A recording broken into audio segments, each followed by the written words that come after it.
ஆண்டவரும் இரட்சகருமாய் இயேசுவின் நாமத்திலே வாழ்த்துக்கிறேன்.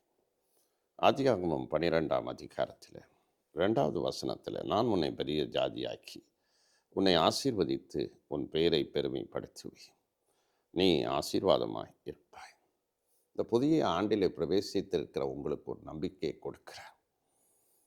ஆண்டவர் இந்த யூடியூப் மெசேஜ் எல்லாமே கர்த்தர் உயர்வை குறித்து பேசியிருக்கிறார், மேன்மைப்படுத்துவதை குறித்து. அப்போ இந்த வருஷம் மேன்மைப்படுத்துகிற ஒரு வருஷமாக தான் இருக்க போகுது.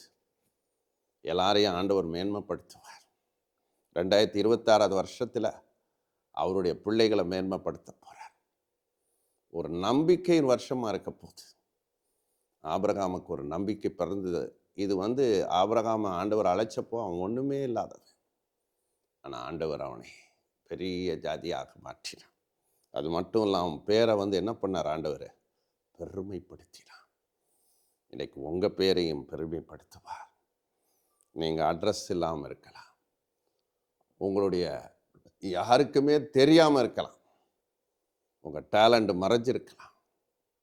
ஆண்டவர் உங்களை பெருமைப்படுத்துவார், உங்களை பெரிய ஜாதியாக நிறுத்துவார். பெரிய ஜாதினா கிரேட் நேஷன். தேசத்திலே பெரியவனாக மாற்றினார் ஆபிரகாமை.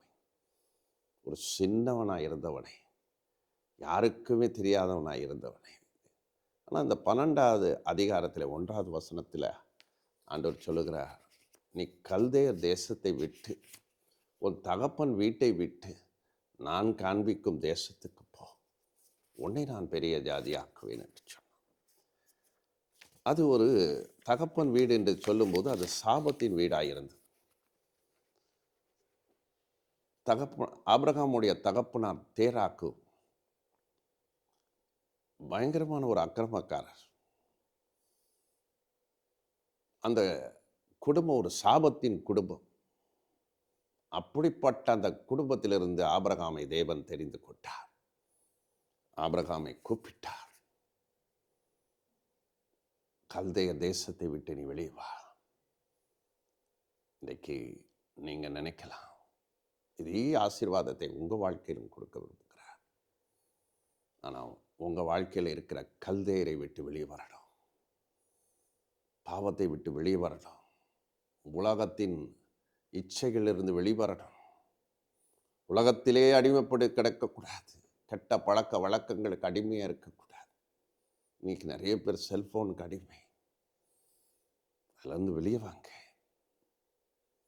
பாவத்தை விட்டு வெளியே வாங்க, கெட்ட கெட்ட உறவு முறைகளை எல்லாம் விட்டு வெளியே வாங்க, அசுத்தங்கள் அருவறுப்புகள் எல்லாம் விட்டு நீ வெளியே வரும்பொழுது செப்பரேட்டட் லைஃப், வேறு பிரிக்கப்படும் போது தான் ஆண்டவர் நம்மை ஆசீர்வதிப்பார், நினைப்பார், பெரிய ஜாதியாய் மாற்றினான், உன்னை பெரியவனாக நிறுத்துவார்.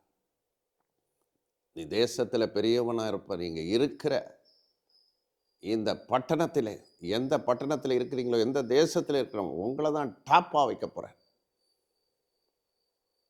உங்களை சிறந்திருக்கும்படி செய்வேன் என்று தான் ஆண்டவர் வாக்கு கொடுக்குறேன். ஆனால் வெளிவர வேண்டியதில் வெளிவரணும், பாவத்தை விட்டு வெளியே வரணும், பழைய வாழ்க்கையை விட்டு வெளியே வரணும், இருளை விட்டு வெளியே வரணும், அந்தகாரத்தின் வல்லமைகளிலிருந்து, பிசாசின் பிடியிலிருந்து, எல்லாவற்றிலிருந்து, சிறையிருப்பிலிருந்து வெளியே வரும்பொழுது கல்தேரை விட்டு நீங்கள் வெளியே வரணும். அப்போது நான் உங்களை பெரிய ஜாதியாக, உங்கள் குடும்பம் பெரியவர்களாக இருப்பார்கள். ஆண்டவர் பெரியவராக இருக்கிறபடியா, அவரே பெரியவர், அவரே உயர்த்தவர், நம்மையும் அவர் பெரியவராய் மாற்றுவார். உன் பேரை அவர் பெருமைப்படுத்துவார். இயேசு பிறந்தது போது அவர் பெருமைப்படுத்தப்பட்டார், நம்மையும் அவர் பெருமைப்படுத்துவார். அவரை நம்ம உயர்த்துங்க, அவரை மகிமைப்படுத்துங்க, அவரை கனப்படுத்துங்க. இந்த புது வருஷத்தில் கர்த்தரை உயர்த்துங்க, சாட்சியாக வாழுங்க, இயேசுவின் சாட்சியாக நில்லுங்க. ஆண்டவர் கண்டிப்பாக உங்களை பெருமைப்படுத்துவார். கர்த்தர் ஒவ்வொருவரையும் ஆசீர்வதிப்பார். ஆமென், ஆமென்.